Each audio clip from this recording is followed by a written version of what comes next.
والسلام على أخي وابن عمه ووارث علم الأولين والآخرين أسد الله الغالب غالب على كل غالب مولانا أبي الحسن علي بن أبي طالب صلوات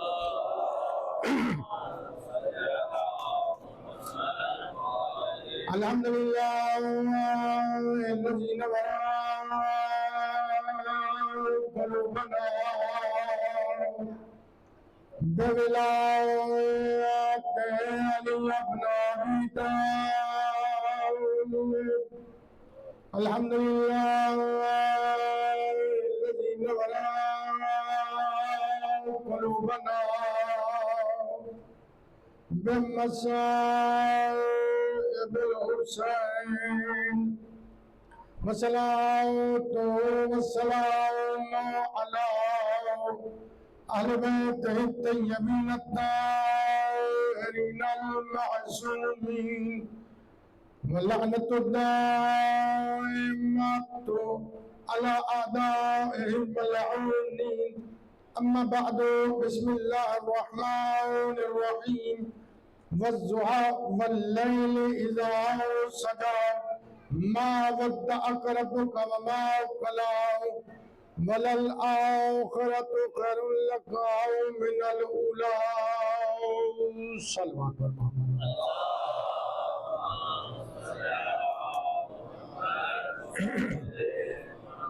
پروردگار عالم آپ تمام حضرات کا اس مقدس مقام پہ چل کے آنا اپنی بارگاہ میں منظور اور مقبول فرمائے۔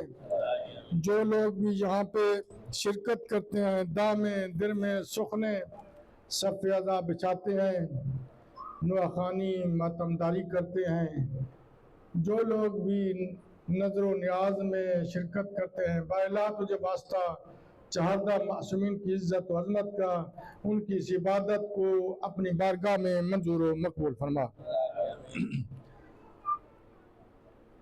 آج کی نیاز کا اہتمام کیا ہے ظفر اقبال گوندل صاحب نے اور سبیل کا اہتمام کیا ہے احمد علی صاحب نے۔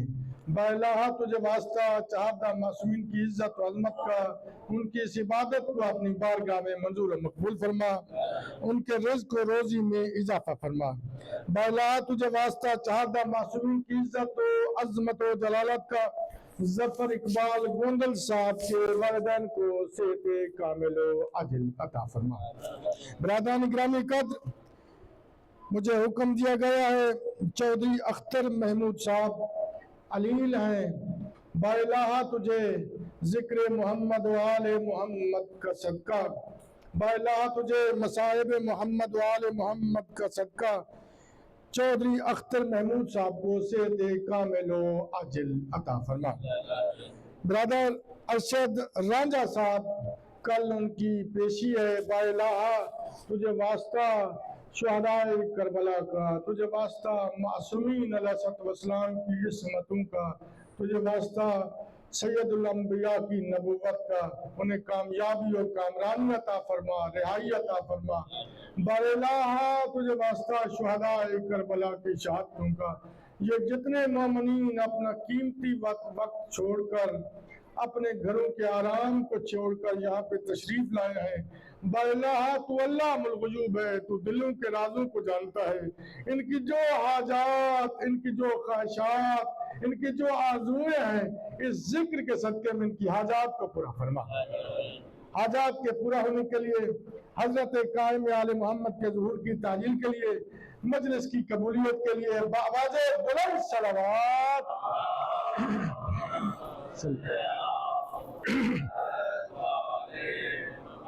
برادران گرامی قدر، ہمارا موضوع تجلیات انبیاء اور انوار اہل بیت اطہار۔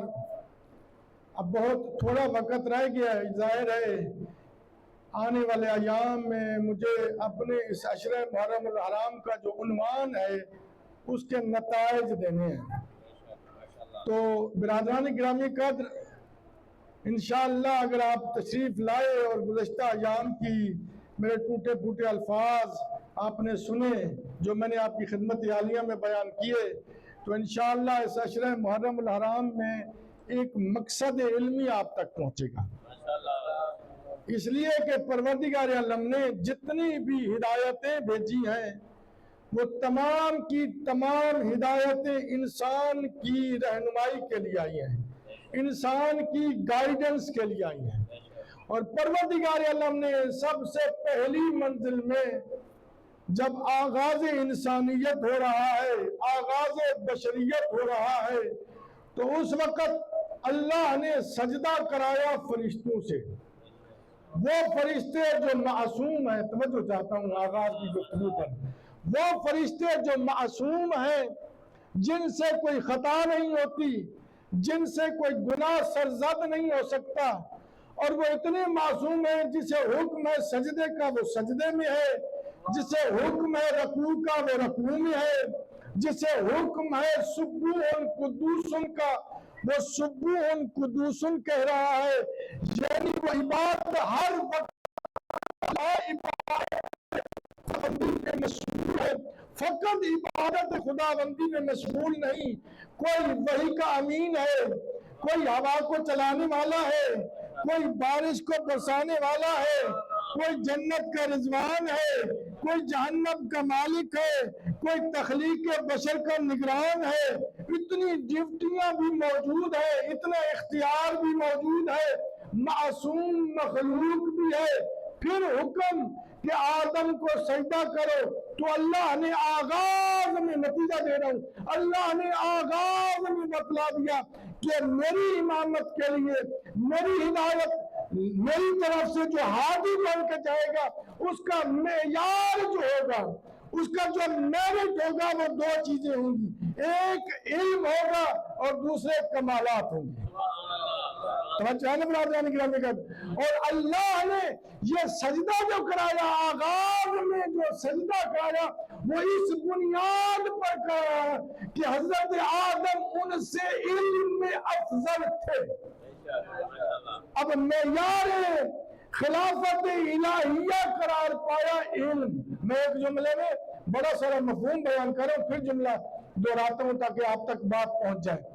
معیار خلافت الہیہ قرار پایا علم، اس لیے مسجود ملائک بنے آدم، اور اللہ نے انسان کی ہدایت کے لیے، انسان کی نشو و نما کے لیے لاتعداد نعمتوں کو خلق کیا، اور جتنے بھی نعمتیں آئیں وہ انسان کی رہنمائی کے لیے، انسان کے جسمانی نشو و نما کے لیے، اور یہ نعمتیں انسان کے آنے کے بعد نہیں آئیں۔ یہ بات ذرا تھوڑا سا توجہ طلب ہے، اگر متوجہ ہے تو پھر نتیجہ سمجھ آئے گا۔ جتنی بھی نعمتیں آئیں یہ انسان کے بعد نہیں آئیں۔ مثال کے طور پر ہمارے آنے سے پہلے سورج کی روشنی موجود تھی، یعنی ہم نہیں تھے، سورج تھا، سورج کی روشنی بھی موجود تھی۔ ہم نہیں تھے، پہلے پانی موجود تھا، تو جو ہے نا ہم نہیں تھے، پہلے ہوا موجود تھی۔ میں تفصیل بھی نہیں جاتا تھا کہ آپ کو زیادہ وقت نہ لوں، وقت بہت مختصر ہے۔ برادران گرامی یعنی ہمارے آنے سے پہلے سورج بھی موجود تھا، ہوا بھی موجود تھی، پانی بھی موجود تھا۔ انسان آیا، انسان کے آنے سے پہلے یہ نعمتیں موجود ہیں اور موجود رہیں۔ انسان اس دنیا سے چلا جائے گا تب بھی یہ نعمتیں رہیں گی، یعنی سورج بھی رہے گا، چاند بھی رہے گا، اور یہ ہوا بھی رہے گی، یہ پانی بھی رہے گا۔ اب اللہ کی سنت یہ ہے کہ انسان نہیں تب بھی نعمت موجود ہے، انسان آیا نعمت رہی، انسان چلا جائے گا تب بھی یہ نعمت رہے گی۔ اسی طرح جو نعمت کبریٰ ہے، انسان نہیں تھا آخر کو بھیجا، تو جو ہے نا انسانیت چلتی رہی اور تسلسل کے ساتھ وہ نعمت کبریٰ جو ہدایت کے لیے آئے وہ آتے رہے، اور انسانیت ختم ہو جائے گی تب بھی ہادی موجود رہے گا۔ اس لیے قرآن مجید نے شاید وَكُلَّ شَيْءٍ